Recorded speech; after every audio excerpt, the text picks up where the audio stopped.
H2 エンジン。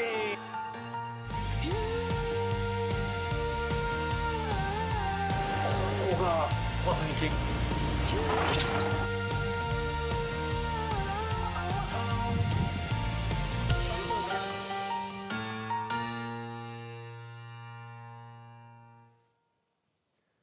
トヨタイムズの富川悠太です。これまでモータースポーツの現場で鍛えてきた水素エンジンの車がいよいよ市販化の段階に来ました。そこで今回は開発からここに至るまでの道のりを追いました。富士スピードウェイです。2023年のスーパー耐久レースシーズン最終戦が行われています。今日ですね、このサーキットである発表がありました。本日はですね、水素エンジンハイエースについてご説明させていただきます。21年からですね、スーパー耐久で水素エンジンの車を走らせております。今回のハイエースは車両のパッケージは従来のエンジン車と全く変わらない状態で公道を走ってもらうということをチャレンジしました。航続距離は200キロ前後。オーストラリアのメルボルンで現地企業に実際に使ってもらう走行実証を始めました。200キロ走を走るしました。ただもっと伸ばしたい。ここにやっぱハイブリッドの技術を付き合わせることによって、今度はこの若干乗ってもらったら分かりますけど、水素エンジンでやっぱり不得意なパワーの部分が締まったりもします。回転数っていうのはそう両方で、そこをモーターで補うっていうこともありましょうし、当然燃費という形でエンジンを止めて、モーターで動かすこともできますし、これをハイブリッドを組み合わせていくというのは一つの我としては次のターゲット。やっぱ市販化にはこだわりたいんですよ。やっぱりこうやって森蔵さんが一生懸命体を張ってやってくれた。でトヨタとしてもこの水素の燃焼技術がある程度見えてきた。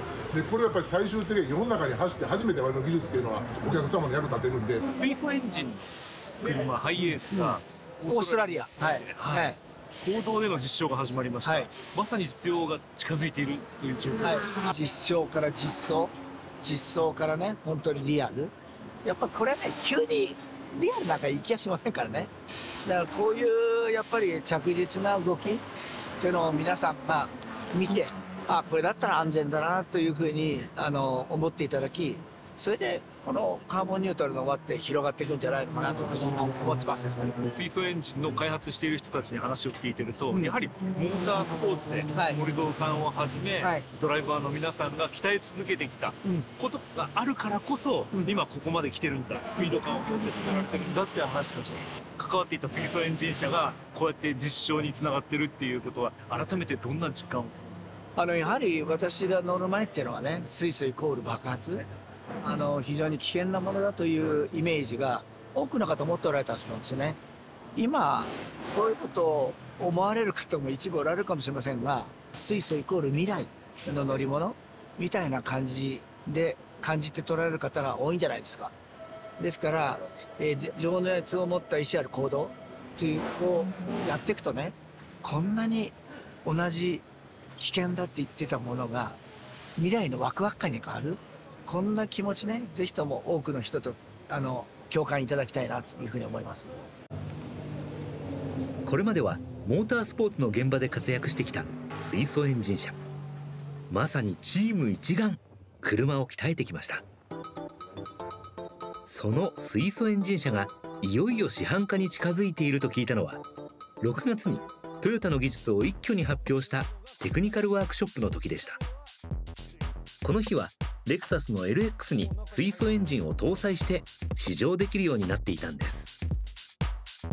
僕試乗したことあるんですけど LX よりはスムーズ性とかパワーはちょっとないかなっていう感じはするんですけど、トランスミッションですとかレフとかはまだまだ合わせ込みをしていない段階。なるほど。それでちょっとスムーズさがまだないという状況になる。そうか、この辺のぐーっとスピードが上がっていくのももっとスムーズにいくようになるはずですね。はあ、LX で水素エンジン車をチャレンジしちゃってるんですね。チャレンジしちゃってます。市販化に向けて。市販化に向けて。まだまだこれからいろんなお客様のシーンにきっちりと信頼性を担保していくっていうような開発が残っているので、徹底的に走り込んで鍛えていくっていうところが今後の開発のポイントになります。この日から私たちも車を鍛える過程を取材することになりました。倉ヶ池公園にやってきました。というのもですね、いよいよ水素エンジンの車がサーキットを飛び出して公道を走り始めるということで、その取材をしに来たんです。水素エンジンの車といえば、はい、開発している中園さんと待ち合わせしております。中園さん、どうも。こんにちは。いよいよ公道ですね。そうですね、公道の試験で鍛えてますので、実際に乗っていただいて、感じていただければと思います。ね、よろしくお願いします。よろしくお願いします。いよいよ始まった公道での評価。まずは助手席で走りを見せてもらい、その後に運転させてもらうことになりました。おお、公道を走り始めました。すっごい普通な感じがしますね。普通の車。今回走る豊田市の公道はこのような山道や住宅街、起伏のある道などバラエティに富んでいて、テストコースとは違う予測のつかないハンドル操作やアクセルワークが必要となります。住宅街に入ってきましたよ。やっぱりこうね、急に女性が出てきそうになったりとか、ちょっとドキッとしますね。そうですね。運転こういう行動でしていると長所も短所も分かると、感じると言ってましたけれども、今どんなところ感じてますか？長所としてはそのスピードのコントロール、上りにはアクセルを踏むで、下りにはアクセルを離すっていう操作があると思うんですけど、その離した際ですかね、エンジンブレーキの効きが、感覚に合った状態で効いてくれるっていうのがまず一ついいポイント、ちょっと課題かなと思う部分でいくと、次は加速側になるんですけども、アクセルを踏んだ際の、レスポンス、反応感っていうところが、今後期待上げていく必要があるかなと。例えばこう減速してきて、でここで曲がっての次アクセル踏んで立ち上がりっていうポイントですかね。こういったポイントでのパワーの出方っていうところも一つポイントになりますね。ちょっと今課題っぽかったですね。動きがお分かりでしたかね。そしていよいよ運転です。あれこの前と全然違うぞ。この前走った時はまだまだ課題があるなというか、僕なんかでもつなぎ悪いなと思って乗ってたんですけど、今まだそんな踏んでないですけど、すっごくスムーズですね。ありがとうございます。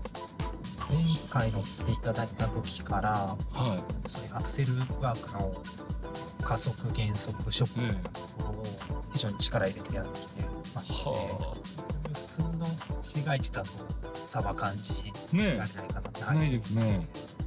誰も気づいてないです。この隣の方もこのトラックの方も、これが水素エンジンの車だって。一方で気づいたこともありました。たまにこう想像じゃないところでグッてきたりするんですね。そうですね。そこがやっぱ我々がもう一段階その車の質を向上させるポイントかなと。こういうとこですね。こういうとこカカっていうね、さっきはなかったのにこう出てきたりするんですね。ちょっとゆっくりした時の加速の時のクックって何回か来る時があるっていう以外は全くこう課題を感じないというか、ものすごく快適に乗れてるんですけど、数ヶ月でこんなに進化するもんですか？相当皆さん本気で取り組まないとね、このスピード感出ないですよね。ですね。データを取りながら試験走行して、で出てきた課題を我々で解析対策をして、織り込めるものはどんどん織り込んで走行を重ねていく。なるほど。出るたんびに良くなるはずなんですね。じゃあ。そうですね。さあ中園さん、次はですね、実際の水素エンジンを社会の中に出していく、候補の車として、海外仕様のハイエースに次は水素エンジンを搭載してますので、それに乗っていただいて。今私の視線の先にあるこの車ですね。そうですね。もうパッと見普通の車しか見えないと思います。大きい車ですね。座席がここまであります。水素のタンクがない。下ですね。ああ、覗いてる。実際に今使っていただいているお客様がそのまま水素に乗り換えていただけるように、今ちゃんと乗る室内等々は一切いじめず水素エンジン化をするっていう。すごいですね。じゃあよりこれ実用化に近いってことじゃないですか。もちろんです。実際に走行実証に使うハイエースが登場です。このハイエース水素エンジン車の開発メンバー。そうです。田中さんが実際の走りを作ってる、担当してくださっていて、で村上さんはその信頼性をどうやって担保するかっていう評価をやっていただいてます。で大塚さんはその走りの作り込みをする実際の評価、走りの評価をしていただいている担当試験官さんになります。今度はテストコースで走りを体感してみます。なんか乗り心地もなんか普通に、ハイエースと変わらないですね。そうなんですね。出力的にはこのシリーズに乗ってるディーゼルの車とあまり変わらないような出力まで。そこまでパワー出てるんですね。前回結構加速もしますね。そうですね。柳田さん気持ちよさそうですよ、なんか。でもしっかり走るようにはなりましたね。軽く100キロぐらいは行くってことはやっぱりもう普通に公道に出ても高速乗れるぐらいのスピードは。それは全然大丈夫ですね。初めはちょっとなかなか力がうまく伝わらないとか、燃焼の仕方をうまくやらない人とかっていうのが陰であるんですけど、やっとここまで来たっていう感じですね。これもやっぱりレースで使ったその元のベースの技術があるんで、ここまで割と早くできてますね。まさにモータースポーツを起点としたもっといい車作りが生かされている車なんですね。続いてトヨタの最先端の技術を研究する東富士研究所でエンジンそのものの技術を見せてもらいました。まさにこちらで水素エンジンの研究開発を行っていると。はい、そうです。エンジンっていうのはいきなり燃やせるわけではないので、ここでまず一発目に組み上がったエンジンに火を入れてしっかりと安全かどうか、しっかり回るかどうかを確かめる。すいません、いろいろここで皆さん作業されてます。こんにちは。すいません、よろしくお願いします。こちら、高圧ガスと書いてありますけども、こちらに実際に水素を使った試験の部屋という形になっております。ここがまさに研究開発を行っている場所。はい、こちら2011年からやっております。そんな前からやってるんですか？当初からずっと関わってるんですか？はい、もう12、13年関わらさせていただいて、今の水素エンジンの開発に貢献させていただいております。なのでS 隊で社長が走られた時は、我々関係者は嬉しかったです。自分のやってることが誰かのためになってるんだなっていう、まさにそういう思いが込み上げてきたっていうところですね。なんかいろいろ秘密なものがありそうですね。秘密がたくさん入ってます。本当にまだ開発段階ですので、いろいろなアイテムを導入してその性能を見ると。でそれが良ければレースに乗って、でまたその不具合をこちらで確認するという、もうそのサイクルをずっと繰り返してます。ここからいいですか？覗いちゃいましょう。こんな場所です。ほら、大サービス。燃料の水素は岩谷産業の協力を得て供給しているそうです。ここから実験室に供給していると。大きいですね、やっぱり近くで見ると。そうですね、大型のボンベが入っていますので、21本このローリーのサイズのボンベが。これ今開いてるからただいま開きって書いてあるんですか？そうですね。この水素を岩谷さんが運んできてくれているっていうことなんですね。やっぱり一緒にもうワンチームの一員として水素の開発頑張ってるって感じがしますよね。自分たちもちょっと開発の状況が読めないっていうところはあるんですけど、無理言っても快く受け入れてくださってるので、すごい助かってますね。ありがたいですね。ここを通って外を回ってベンチの方まで回っていきます。こんな細くなってるんですよ、ここで。出て水素がずーっとそのままずっと。実験室だ。実際に2年働いてみてどうですか？やっぱり携わる人数がどんどん増えていくので大変な部分もあるんですけど、レースだったり子供と行ったりしてお父さんちょっとやってるんだよみたいなこと言ってやりがいですかねは感じてます。子供に自慢できる仕事をしてると。そうですね。いうことですね。ファイヤリングします。中では早速エンジンを動かして評価しているようです。今こちらではどんな実験をしているんですか？今こちらでですね、水素エンジンで発生している異常燃焼をいかに検知していかに止めるかっていうことを今検討しています。なるほど。異常燃焼とは燃焼の速度が大きくなりすぎる現象などを指し、一般的に水素エンジンでは起きやすいとされています。これまでは発生を抑えきれていませんでしたが、現在はコントロールできるようになったそうです。異常燃焼自体はガソリンでも起きるんですけれども、やっぱ水素特有の領域で起きるっていうところが新しいところかなと思います。やっぱりどこかの部品が例えば壊れてしまったりだとかっていうことにつながりますので、やっぱり抑えるってことはやっぱり非常に大事かなと思ってます。今回みたいに大きな圧力になってしまうと、乗ってるお客さんって体で感じちゃうんですよ。お客さんが使うような運転領域では、ほとんどゼロにしないといけないといった心づもりでやってます。ゼロ。はい。じゃあ今のガソリンの異常燃焼が起きる確率と同じぐらいにしなきゃいけないって結構大変なんじゃないですか？結構大変だと思います。でもやります。今ずっとこうお三方座って画面見てますけど、こうやってモニターはし続けなきゃいけないんですか？そうですね。このモニターしながらといったところと、あと音聞こえてると思いますが、この音を聞きながら異常燃焼の音を聞いて異常処置をしたりしてくださっているので、スペシャリストです。ちょっと皆さん顔だけ見せてください。せーの。はいスペシャリストたちの顔。はい、ありがとうございます。すみません、モニター見てなきゃいけないのにね。ちなみに音はどういうふうに変わるんですか？異常燃焼がありますと、甲高いキンキンキンとかチリチリチリっていう音が発生するので、それを頼りに、まず異常が起きたらすぐ、エンジンを停止させるような、ことが必要になります。気抜けないですね。そうですね。はい。と瞬発力が必要になります。だからこんな話してる場合じゃないですね。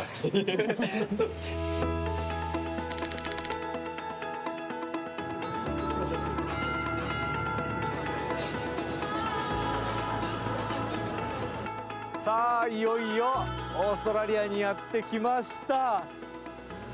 中園さん、これだ。すごいラッピングしてある。ようこそお越しくださいました。初めて見ました。H2 エンジン。そう。FCEV のとはまたちょっと違う雰囲気で。そうですね。少しやっぱりエンジンなんでね、もう燃える感じも、熱い思いは青色で。なるほどね。実はですね、この車1ヶ月前から到着してるんです。オーストラリアならではのものすごい砂塵が舞う地域に走りに実際行って鍛えた後の今の状態。このタイヤのね、オイルハウス見ていただきたいんですけども、こう指でなぞっていただくと、これ砂。これね、ものすごい細かい砂なんですよね。すごい。エンジンにとってはすごい敵なんですよ、この細かい砂っていうのは。細かすぎるがゆえにフィルターを通り抜けるんです。抜けちゃうんだ。抜けちゃうんです。でエンジンに直接入ってきてしまって問題を引き起こすっていうことが、これまでの長いエンジンの歴史の中でも多々あったので。なるほど。でこの細かい砂っていうところの地域もしっかり走りに行って、このエンジンは大丈夫というところをもう今はすでに確認済みというのが今の状況です。その時の様子がこちら。オーストラリアの砂漠地帯アリススプリングスの厳しい環境で何度も車を走らせました。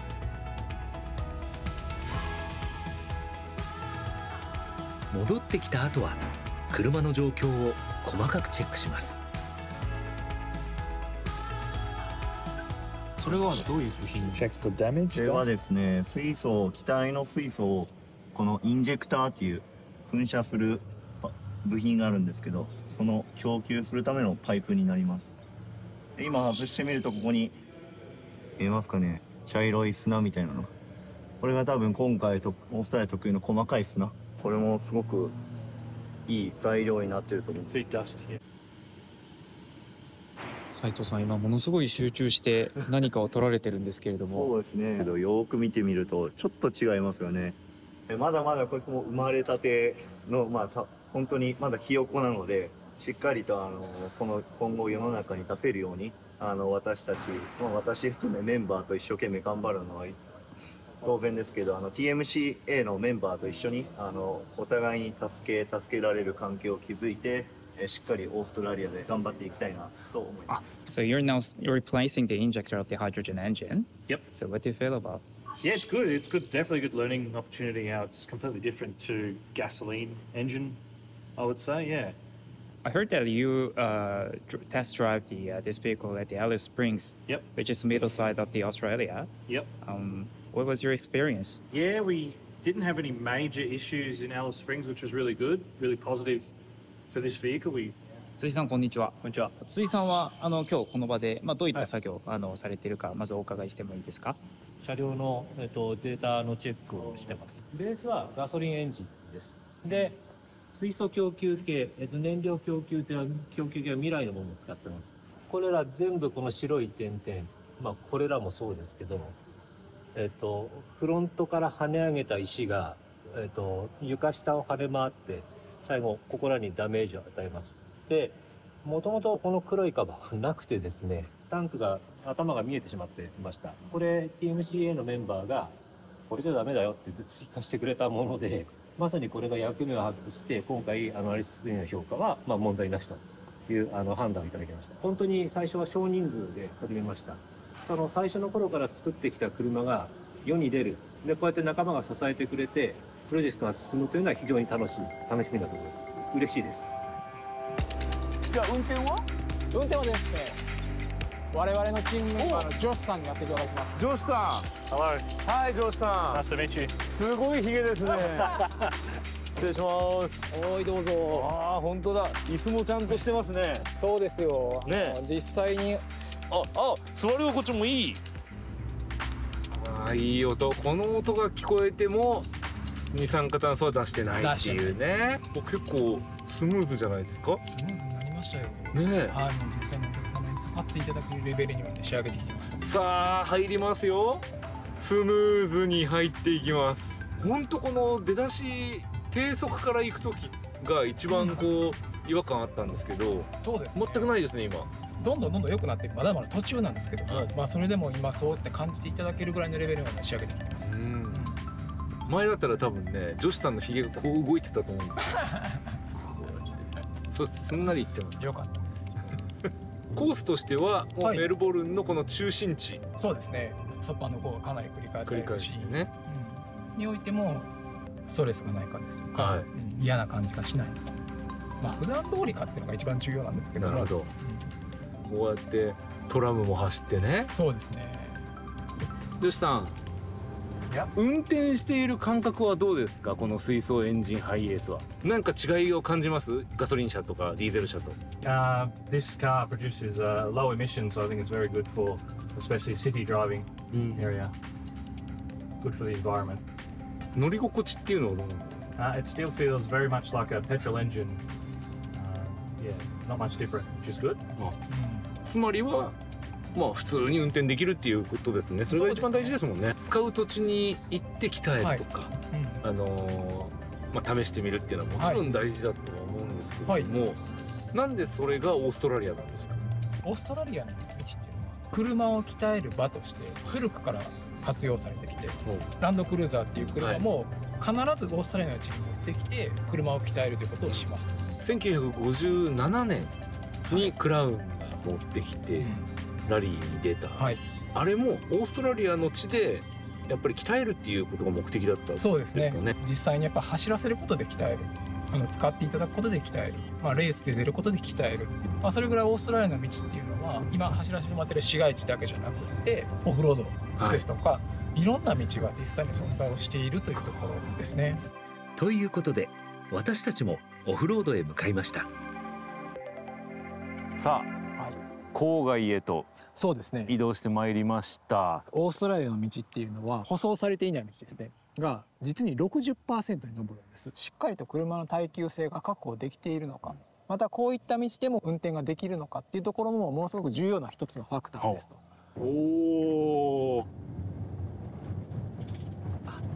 やっぱりこれザ・アクロですね。アクロです。すごい凸凹だし砂は多いし。水素っていうのはもう万全に万全を期すためにもちろん漏れないタンクを作っている上に、もしも漏れてきてしまった時っていうのに対してきっちりとセンサーで構えてるんです。それがこういった砂を浴びることによって検知できないようにならないかとか、なるほど。そういったところをしっかりとこういった道で走り込むことによって確認していく。本当だ、すごい音がしますね。カンカンカンカン。お、なんか動物が出てきた。動物出てきましたね。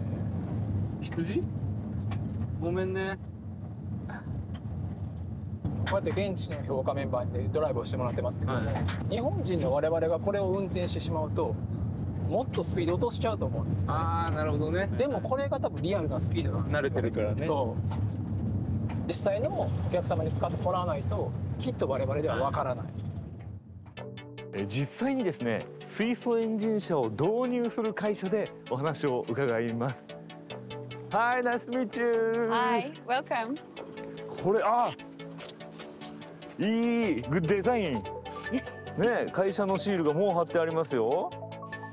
走行実証を行うパートナーの一社 CPB コントラクターズは90年以上の歴史を持つオーストラリアの建設会社です。水素エンジン車って聞いた時にどんな印象を持たれました？ It's very exciting to hear about the H2 ICE engine. We have heard about hydrogen technology being developed, and when they heard that there was a vehicle being brought to Australia for a trial, they asked if we could get involved because it is really exciting and we want to be part of that trial.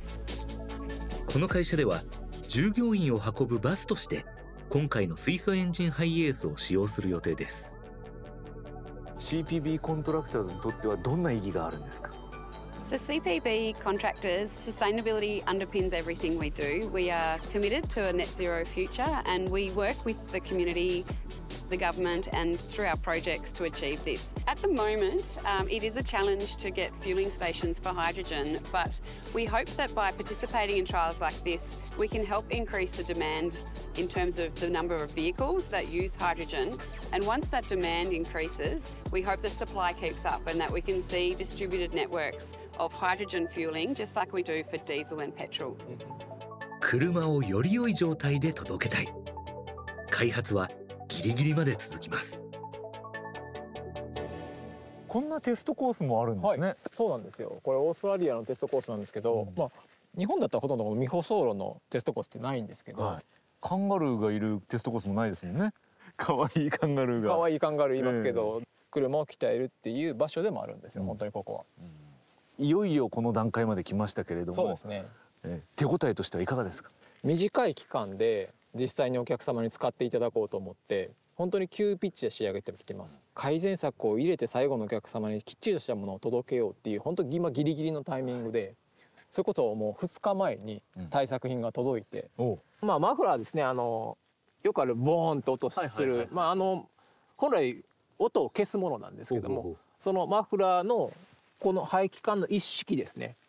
アクセルを自分が踏むと同時に音が大きくなっていって、エンジンはその気持ちよいサウンドから出ていくっていうところに対して今までのマフラーがその踏んでる感じと音の感じが違和感があったんです。水素エンジンの音色を奏でるってことも今までトヨタとして言ってきてますので、やっぱりそこにはこだわりを持ちたいというところで、性能等々信頼性には一切影響しないんですけどもそこを作り込むためにもう急ピッチで対策品を作りまして、オーストラリアに来てからも鍛え続けてさらに改善されてる。そうです。今で合格点、もっともっといけばさらに良くなるものっていう感じでとうとう来てますね。水素エンジンへの中園さんの思いを聞かせてください。私ずっとエンジンの開発をしてきてますけども、エンジンに対してのあまり良くないイメージがどうしても今大きくなってきてしまっているところが、水素エンジンによってもう一度エンジンへのいいイメージが皆さんの中に生まれてくることっていうのを期待します。秋夫さんもずっと言ってました、雇用を守るためにも、全部 EV 化するんではなくて、今まであるものを生かして、しかも音も聞けて楽しめて、車好きも楽しめるカーボンニュートラル。そうですね。それが水素エンジン車なんだっていう。中園さんはどんな未来を描いているんですか？未来でいうとカーボンニュートラルはもう一つではないと思ってます。ですので水素エンジンも多くの中の一つとしてしっかり生き残っていくと思ってますので、本当にカーボンニュートラルの未来の中に一つの選択肢として水素エンジンが残ること、本当に一つの選択肢を作ったと思えたらそれが嬉しいですね。ワールドトヨタニュース、今回は世界の名車をたっぷりとご堪能ください。トヨタ博物館ではクラシックカーの祭典が行われます。120台のクラシックカー、120人のオーナーの愛車がこれからパレードを行います。トヨタ博物館の野垣館長の旗振りで先導車トヨペットクラウンがスタートしていきます。うわー、走ってる。トヨペットクラウンが走ってる。うわー、輝いてますね。このクラシックカーフェスティバル、1990年にトヨタ博物館の開館1周年を記念して始まったイベントなんです。34回目となる今回はコロナ禍も明けてパレードを一目見ようと多くの観客が沿道に詰めかけていました。歴史を彩ってきた車たちが実際に道路を走る姿を見られるなんて、もうすごいの一言ですよね。というわけで森コロパークにパレードを終えた120台の車が集まりました。壮観ですね。すごい人の数ですね。皆さん車好きが集まってます。すごいですね。これ何年ぐらい乗ってらっしゃるんですか？乗ってるのはまず3年ぐらいです。3年。定年退職したぐらいからもう今乗らないと乗れないだろうなってちょっと旧車にシフトして、たまたまヤフオクでこれを見つけて。この辺のグッズはどうしたんですか？そこからあと全部ヤフオクで揃えました。全部ヤフオクです。すごいな。ホンダと音は承知の上でお聞きしますけど、トヨタのクラシックカーなどはいかがですか？いや、もちろんいいですけど、2000GT を筆頭にヨタ8とかもそれこそいいなと思うこともあるんですけど、とにかく手が出ない。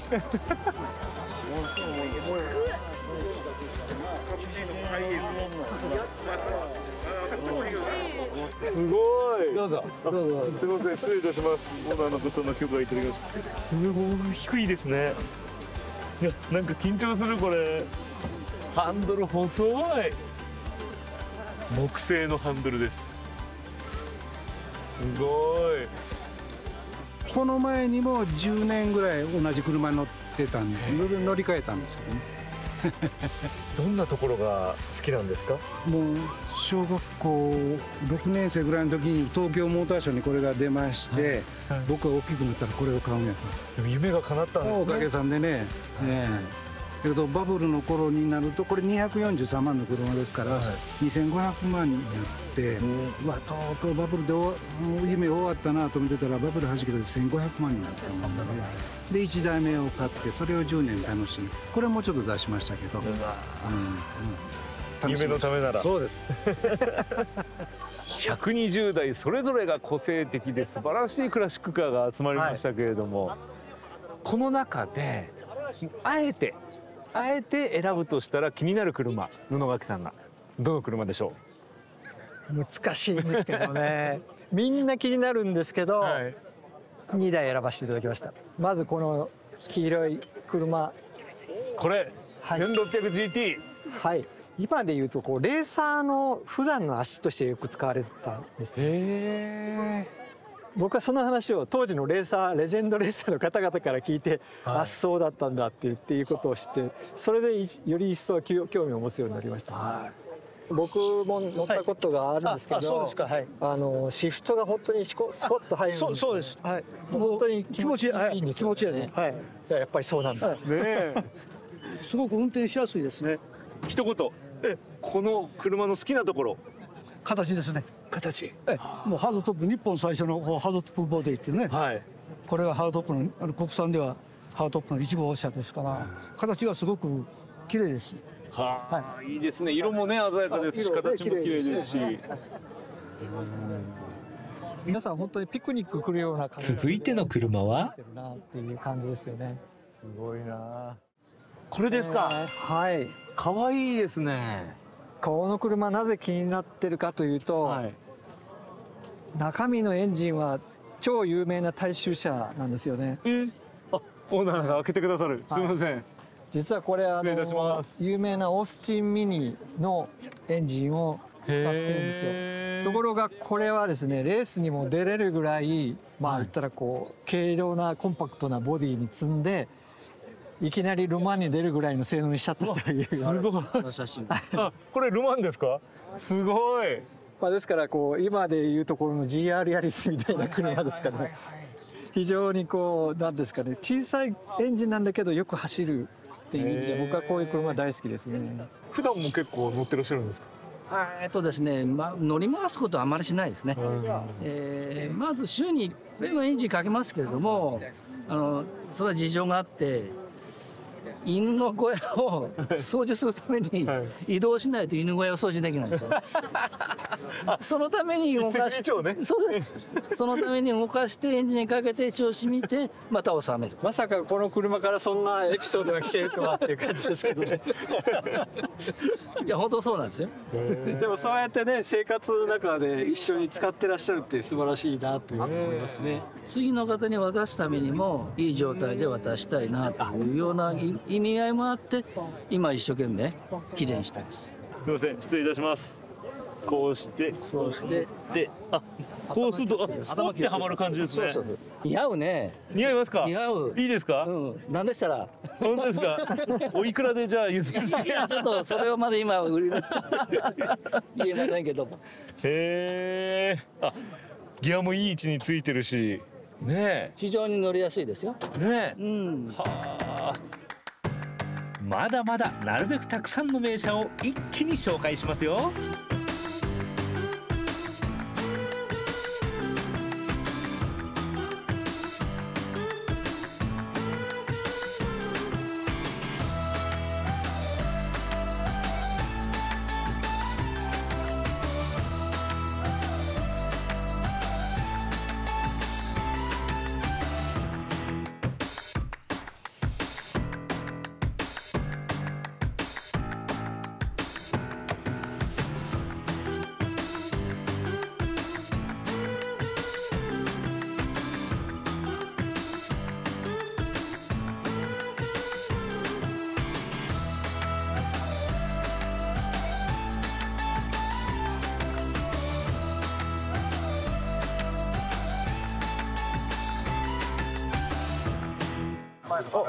お、エンジンかかりました。エンジンかかりました。あ、もうエンジンかかるだけで拍手が起こっています。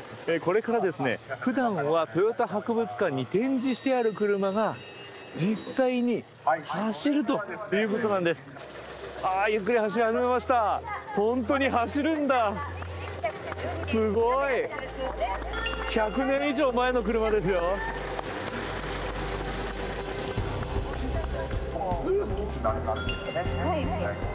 そうするとですね、どうも私をそういう方に聞くと、コーナーでちょっと上げ分けると、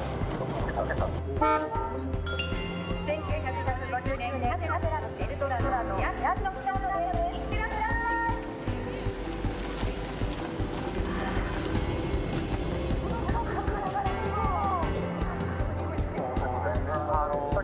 ちなみにお客様に譲らせたら、ゆっくり見ていければ。小林さん、リトラク足を上げてください。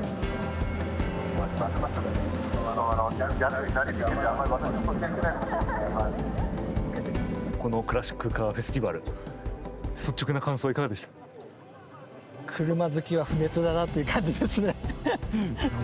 やっぱりここにいらっしゃる方々の笑顔を見ると続けていこうっていう感じになりますよね。本当にそれに尽きると思います。音も匂いも最高でしたね。そうですね。